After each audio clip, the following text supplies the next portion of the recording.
If you have been playing this game for any length of time, or if you have been checking into any content creators making videos up to this point, you know that Satoru Gojo is the strongest character in Jujutsu Kaisen Phantom Parade, hands down. Today we're going to be breaking down exactly why that is. We're going to be going deep in depth onto everything that he offers to a team, and we're going to address some common complaints and some common techniques that make Gojo as strong as he is. So just the basic overview first, let's break it down completely. He has some unique characteristics.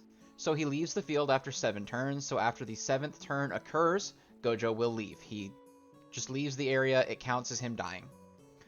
He is also capable of performing the Black Flash, and when the Black Flash occurs, it increases his own critical hit rate for the next 2 turns. His first skill, Just Watch and See, is Jujutsu damage, so it's 275 at level 1. At level 10, it's 457% Jujutsu damage to the selected target. Skill 2, just let me show off a little, is 200% Taijutsu, which is just physical, so this is just melee damage, to the selected target. And at max, it is 333% melee damage to the selected target. Skill 3, it's starting to get fun, is a self buff, so he applies it only to himself. And at level 1, it increases his own damage by 75%. At level 10, it increases his own damage by 124%, so almost 125%. And then he has his ultimate technique, the Curse Technique Reversal Red. At level 1, this does 525% Jujutsu damage to all enemies. And at level 10, it does 1048% Jujutsu damage to all enemies. Now, there are some unique aspects to Gojo that make him quite as powerful as he is. And it's not immediately readily apparent, because you look at him and you're like, okay, these are big numbers. Cool, there's good numbers on here. But does that really make up for the 7-turn limit? I've seen a lot of complaints that the 7-turn limit makes Gojo not as good as people think that he is. So the first unique trait for Gojo, you may have noticed over here on the side, or while playing the game, his abilities only cost 1 cursed energy to use, so it is impossible for him to run out of cursed energy. It's very lore accurate. Because the 6 eyes make him essentially incapable of running out of cursed energy, he cannot run out of cursed energy here either. All of his skills cost 1 cursed energy to use, so they will always all be readily available. His second interesting overpowered aspect is that he has access to the Limitless technique. So at the start of battle, he grants attack immunity to himself that remains throughout the entirety of his existence on the battlefield. So up from the minute the battle starts until that last turn, he is immune to attacks unless the enemy uses a domain expansion. So that's a very rare thing. It doesn't happen very often. There's only one fight off the top of my head where domain expansion is really going to be relevant, especially right now. And that will bypass this, but otherwise he gets attack immunity, so enemies cannot hurt him. And this also means that they cannot apply any sort of negative status effects to him. They cannot poison him. They can't go around it and give him, curse technique damage down or anything like that. He is immune to damage and immune to debuffs. So it's very difficult to actually impact Gojo's damage output because you're not able to hit him to reduce those stats in any way. So we have complete attack immunity. We have no cost cursed techniques. They are always available because his natural cursed energy regeneration is much more than 1, so you'll never run out. What else makes him super overpowered? Well, starting off, you have this skill 3. You have It's Starting to Get Fun. So this self-damage buff is 124% and it lasts for 3 turns, so you're able to double stack it. So you can stack it onto itself twice. So at level 10, you're essentially getting a 250 damage percent self increase. That's huge. 250% is a ton of damage. So he multiplies his own damage output by so much just by virtue of doing that. So what that means is you're always going to want to double stack this before you use Gojo's ultimate, because the ultimate is where all that damage is coming from. He does okay damage with his regular skills, but the fact that you can juice that ultimate up by 250% is monstrous. It's extremely important to his damage output that you double stack this before you cast his ultimate. So if you're just raw ultimating, you are leaving so much damage on the table. Make sure that you are double stacking this skill every time you ultimate. Now there's a little bit of a secret technique that players from the Japanese version I'm sure know about, but new players on the global version may not know about, and it is using a specific memory in tandem with Gojo. Now, the memory is free to play, and it's arguably the best memory in the game. It is this memory right here. Pride, or we just refer to it as Jogo's Domain most of the time. When a command skill or ultimate skill is activated, it increases your Jujutsu damage by 55% for 8 turns or 2 times. And it comes back up after 5 turns. So you may notice right away that the cooldown is actually less than the duration, which means that feasibly you could stack this twice because the cooldown will come off and you'll be able to use it again before it runs out, before you hit that 8 turns. Now, this is a free-to-play memory, so it is possible to limit break it without having to pull. And so with a limit break all the way to 3, if you're able to get there, it goes up to 60% for 8 turns 2 times. Now you may be thinking, okay, well, non-standard, I already pulled that out of the gacha, it's 80%, so it must be better. Not really, because of the ability to double stack this one. So you see that 8 turns 2 times. So what does times mean? What times means is that every 2 instances of Jujutsu damage being done, this will go away. So even though it lasts 8 turns, if you do Jujutsu damage twice, then it's just gone, right? You don't get it back. So certain characters are not able to double stack this. The only way to double stack this is to have attacks that do melee damage while also having a Jujutsu damage ultimate, which is not terribly common, right? For example, Nobara, all of her damage is Jujutsu damage, so she is not able to double stack this, because if Nobara activates this ability, then she attacks, she's going to use up those 2 stacks before it comes off cooldown, just because all of her damage is Jujutsu damage. Gojo, that is not the case, because you see his skill 2 here, let me show off a little, is actually melee damage. So you will be spamming this skill. So turn 1, right? You're going to activate Pride immediately at the start of the game. You're going to get that 55 or 60% buff, depending on how many copies you have invested so far. And you're going to spam this Taijutsu melee damage attack. You're going to spam it as his only real damaging move, because if you use Just Watch and See here, you use the Jujutsu damaging attack, what's going to happen is it's going to fall off. You're going to use up the buff from Pride and it's going to go away. So you're going to only spam this melee attack.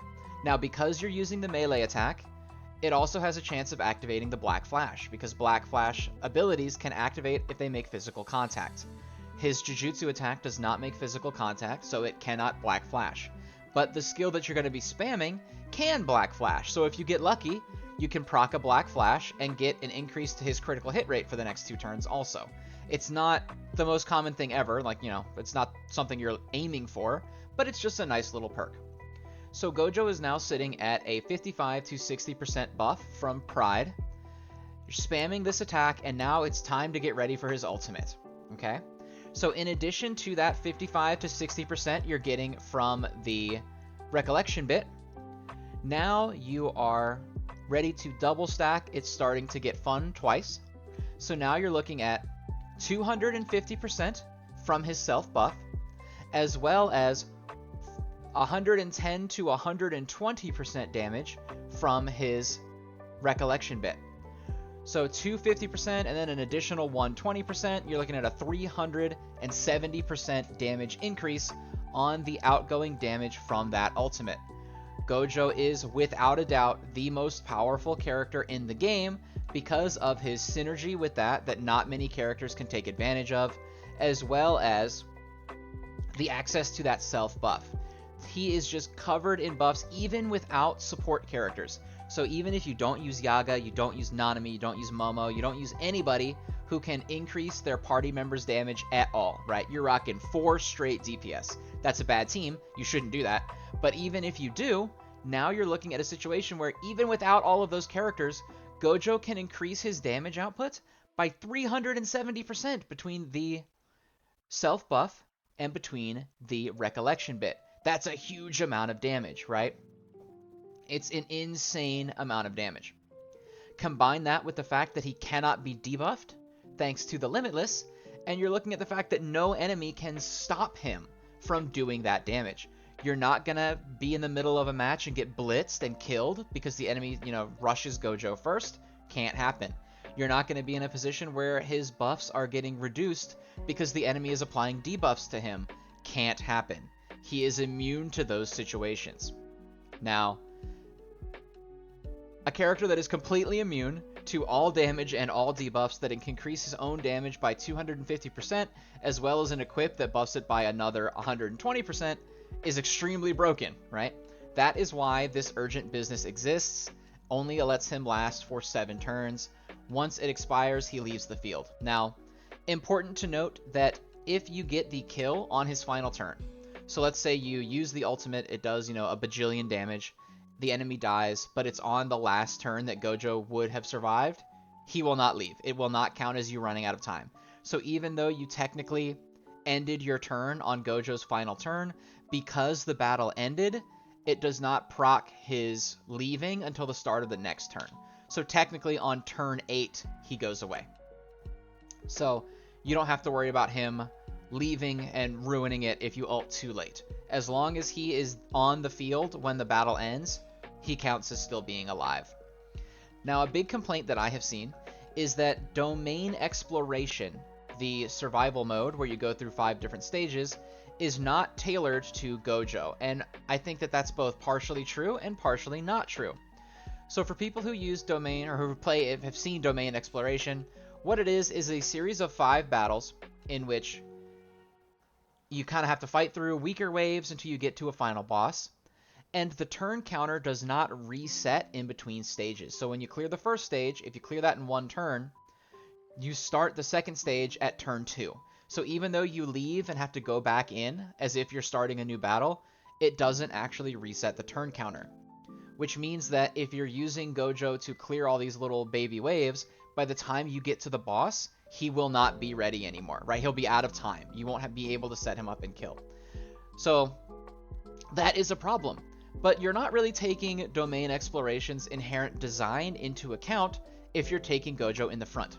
So for example, the first few waves of domain exploration are quite weak. They're extremely low level. They die in a couple hits. Traditionally, my support characters are capable of killing the enemies in the first few waves. So the ideal way to approach domain exploration to maximize your Gojo's usage in there is to not put him in the front row. Let the other characters on your team, your support characters, maybe you have Nobara as well, and I don't know, Yuji, Maki, whoever your other DPS is if you're running a traditional 2 support 2 DPS build. Let those characters handle those early stages where Gojo is not necessary. His turn counter does not tick down if he is not in battle. So if Gojo is in the back row, waiting for one of your weaker characters to die, and then he can come out and do his thing, he will come out with his full turn counter. So you can go into domain exploration, beat the first 3 or 4 stages, however many you can get through, with your other characters that are not as heavily invested because the waves are much weaker in the beginning. Then when you get to the last couple waves, whether it be wave 4 or the boss wave, where it's a little bit harder, Gojo is now out and completely fresh and ready to absolutely solo that wave. So if you're playing domain exploration, you're using Gojo in it, and you're like, I just can't play this mode because I invested everything in Gojo and he runs out of time. The answer is just do not bring Gojo right away. Let your other DPS get through those weaker stages. I mean, even like SR DPS that have some investment can kill the first few, right? You do not need a fully stacked Gojo to get through those first few waves. You don't. And then you can have Gojo come out in the back and get the job done. So is the turn limit an issue? Sort of. Kind of. Is it an issue that makes Gojo not the strongest character in the game? Absolutely not. The raw output that he is capable of is so high that even though Yuta, the upcoming Yuta Akotsu, His ultimate damage is actually twice as high as this, almost. So this is 1,049% essentially. Yuta's is 1,999%, so almost double Gojo's raw value. But the sheer fact that Gojo has this massive self buff means that Gojo will do more damage than Yuta, even though Yuta has higher raw multipliers. Gojo is a phenomenally broken unit. He might be the best launch unit in any gacha game in history. He is unbelievably overpowered, unbelievably potent. There's honestly no reason that a character this good should be free for everybody because of that redraw ticket. Like, it's giving you a character this broken is maybe the most generous thing a gacha game has ever done. It's giving you a character that will last you the entire lifespan of the game. The Japanese version is about to hit its 1-year anniversary. He's still S tier, top of the mountain. There's other characters that are better than him that will, edge him out a little bit when it comes to they hit a little bit harder. Like the Hollow Purple Gojo that comes out later does hit a bit harder than this Gojo. So there's a little bit of difference there. But if you choose not to pull for any other DPS, you want this Gojo to last you forever, he will last you forever. He is that good. So I'm sorry to ramble a little bit. If you sat through all of this just to be reaffirmed in your fears about Satoru Gojo, I assure you this is the most powerful character in the game at this time, and one of the most powerful characters in the game throughout the game's entire lifespan up to this point. Satoru Gojo, unfortunately for people who don't like him, so I guess unfortunately for Akutami, he is the strongest.